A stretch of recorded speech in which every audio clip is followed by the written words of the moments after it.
നമസ്കാരം. നാളത്തെ പ്രമ വന്നു. നാളത്തെ പ്രമയിലെയും വിഷയം ജബ്രി തന്നെയാണ് അല്ലെ. ജബ്രിയുടെ വിഷയമാണ് നാളെ വീണ്ടും കത്തുന്നത് എന്നാണ് നമുക്ക് മനസ്സിലാവുന്നത്.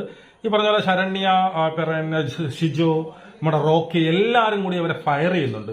അതായത് ശരണ്യ പറയുന്നുണ്ട് നിങ്ങളാണ് അവരെ കൊണ്ട് പറയിപ്പിക്കുന്നത് എന്ന്. അത് വളരെ കൃത്യമാണ്. ശരണ്യ ഇന്ന് അതുപോലെ കുറച്ച് കാര്യങ്ങൾ സംസാരിച്ചു, നമുക്ക് അടുത്ത വീഡിയോയിൽ പറയാം. അതുപോലെ തന്നെ ഈ പറഞ്ഞ സിജുവുമായിട്ട് പിന്നീട് നമ്മുടെ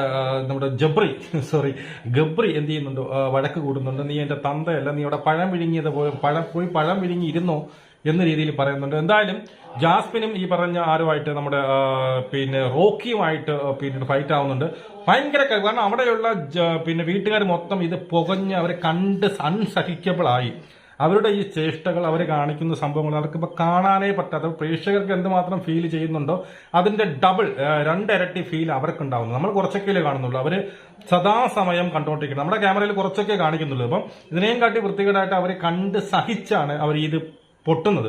അപ്പൊ അതിനുശേഷമാണ് ഈ ജാസ്മിന്റെ ചെറിയ വിഷയങ്ങൾ, അപ്പം കാര്യങ്ങളൊക്കെ ഉണ്ട്. അപ്പൊ ഇതായിരുന്നു ജാസ്മിന്റെ വിഷയം. ജാസ്മിന്റെ തിരോധാനം, അല്ലെങ്കിൽ ജാസ്മിന്റെ എക്സിറ്റുമായി, അല്ലെങ്കിൽ ജാസ്മിന്റെ പുറത്താകലുമായി ബന്ധപ്പെട്ട്, അല്ലെങ്കിൽ ജാസ്മിൻ കിറ്റ് ചെയ്തതുമായിട്ട് ബന്ധപ്പെട്ട വീഡിയോ ഉടനെ ബാക്കിലേ വരുന്നുണ്ട്. അതിന്റെ അപ്ഡേറ്റ് എന്താണ് ഇതുവരെ നടന്നത് എന്നുള്ളത് ബാക്കിലേ വരുന്നുണ്ട്. നമുക്ക് വീണ്ടും കാണാം.